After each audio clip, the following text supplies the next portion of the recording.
சிலாபம் கொழும்பு பிரதான வீதியின் காக்காப்பள்ளி பகுதியில் இவ்விபத்து இடம்பெற்றுள்ளது. பஸ் வண்டி யாழ்ப்பாணத்திலிருந்து கொழும்பு நோக்கி பயணித்த போது விபத்து இடம்பெற்றுள்ளது. பஸ் வண்டியின் பின்புற சக்கரங்கள் பயன்பாட்டுக்கு உதவாத நிலையில் இருந்ததாக ஆரம்பகட்ட விசாரணைகளில் இருந்து தெரியவந்துள்ளது. அத்துடன் அதிவேகம் காரணமாக சாரதியினால் பஸ் வண்டியை கட்டுப்படுத்த முடியாமல் போயுள்ளது.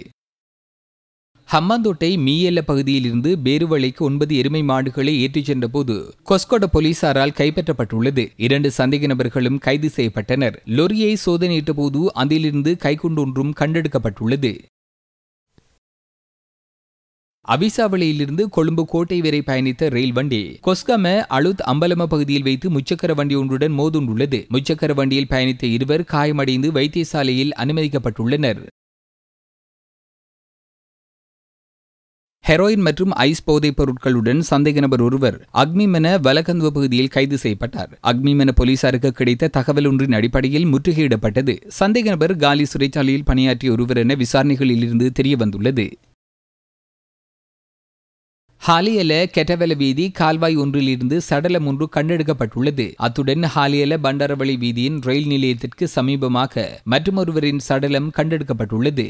உள்ளூரில் தயாரிக்கப்பட்ட துப்பாக்கியுடன் சந்தேக நபர் ஒருவர் கோமரங்கடவல போலீசாரால் கைது செய்யப்பட்டார். 32 வயதுடைய சந்தேக நபர் புல்மோட்டை பகுதியைச் சேர்ந்தவர் ஆவார்.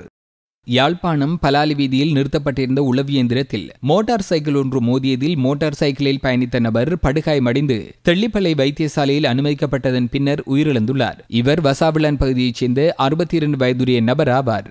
துபாயிலிருந்து கட்டுநாயக்க விமான நிலையத்திற்கு வருகை தந்த பெண் ஒருவருக்கு பாலியல் துன்புறுத்தல் செய்ததாக கூறப்படும் இந்திய நாட்டு விமான பயணி ஒருவர் விமான நிலைய போலீசாரால் கைது செய்யப்பட்டார். 31 வயதுடைய பெண் துபாய் காப்புறுதி நிறுவனம் ஒன்றில் பணியாற்றியுள்ளார். குறித்த விமான பயணியால் தனக்கு ஏற்படும் இடையூறுகள் தொடர்பாக விமான ஊழியர்களுக்கு அறிவிக்கப்பட்டது. பயணத்தின் பின்னர் அது பற்றி விமான நிலைய போலீசார் அறிவுறுத்தப்பட்டதன் பின்னர் சந்தேக நபர் கைது செய்யப்பட்டார்.